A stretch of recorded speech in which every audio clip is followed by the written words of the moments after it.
you can see the cycle in semiconductors. You can see it rising into, I don't know, about 2021 and then declining 2022 and now 2023.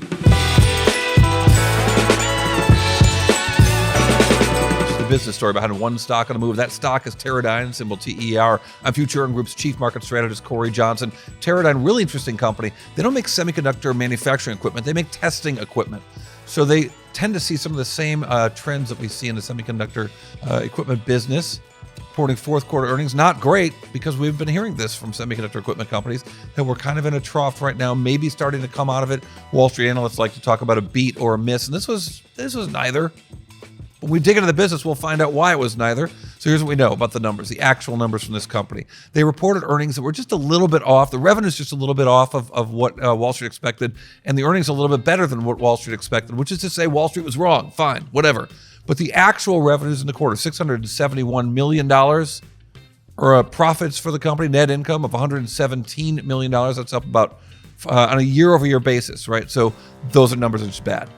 Revenue's down 8%, profits down 35% on a year-over-year basis. And when you look at the chart of the revenues and earnings from this company, you can see the cycle in semiconductors. You can see it rising into, I don't know, about 2021 and then declining 2022 and now 2023. Let's break it down a little bit more, going into some sectors for this company. Their biggest business, semiconductor test.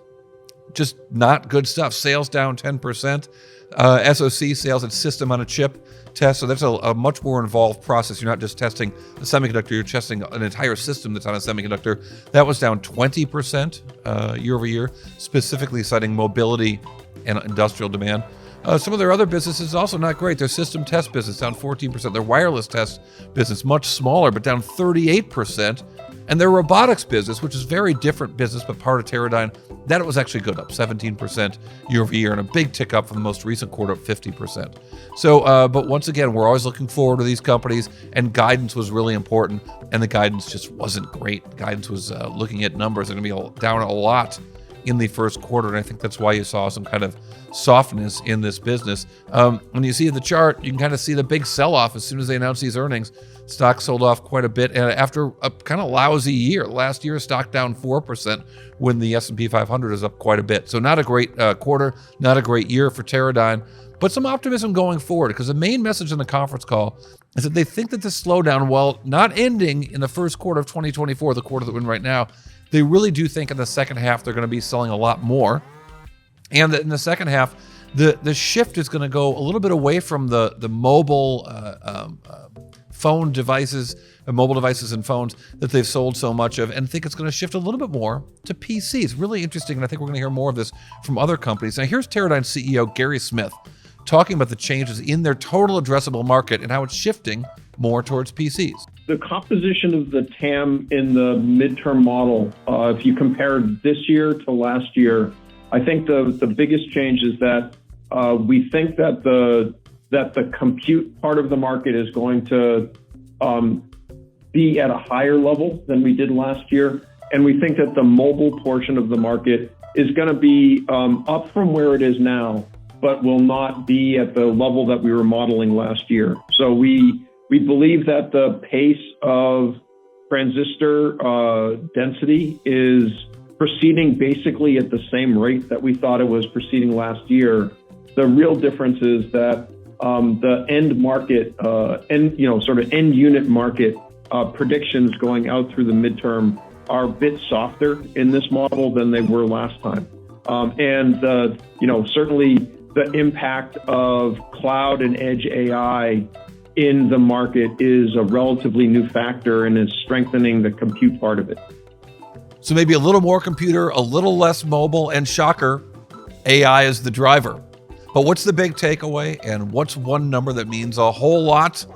We'll have both those things right after this. The Drill Down is brought to you by the Futurum Group, where analysts, researchers, advisors, content creators, and marketing experts help business leaders anticipate and understand shifts in their industries and build strategies to leverage disruptive innovation. With deep analysis, Futurum Group's extensive industry experience delivers reliable research and data, thought leadership, and actionable advice to help you with your strategy and go-to-market efforts. Futurum Group. Okay, here's a quick drill down earnings takeaway for the just reported quarter from Teradyne. Not great. Probably getting worse for the Teradyne business right now. Sales down 8% and profits down 32% on a year-over-year business in the quarter that just ended. And the outlook for Q1, not good.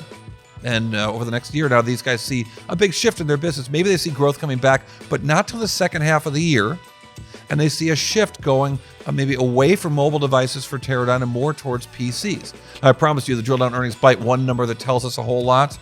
Well, every year the automotive business, also important for Teradyne, every year the automotive business is seeing more and more chips, and yet we see a slowdown in automotive sales. Well, Teradyne says forget about the end market and how many people are buying cars.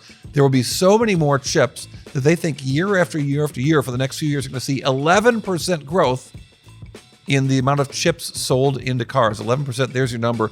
That kind of growth is going to happen regardless of whether cars sales are up or down a lot because of the increased electronic content in cars, more and more chips. All right, thanks for listening to Drill Down Earnings about Teradyne. I'm Cory Johnson. Follow us, our quick earning takes on Instagram and on TikTok at Drill Down Pod, and robust earnings reports on YouTube. You can follow me at Twitter, X, whatever you want to call it. But you can find me at Cory TV, and follow, like, subscribe, and comment. We want to hear from you. The Drill Down Earnings, part of the 6-5 Media Group.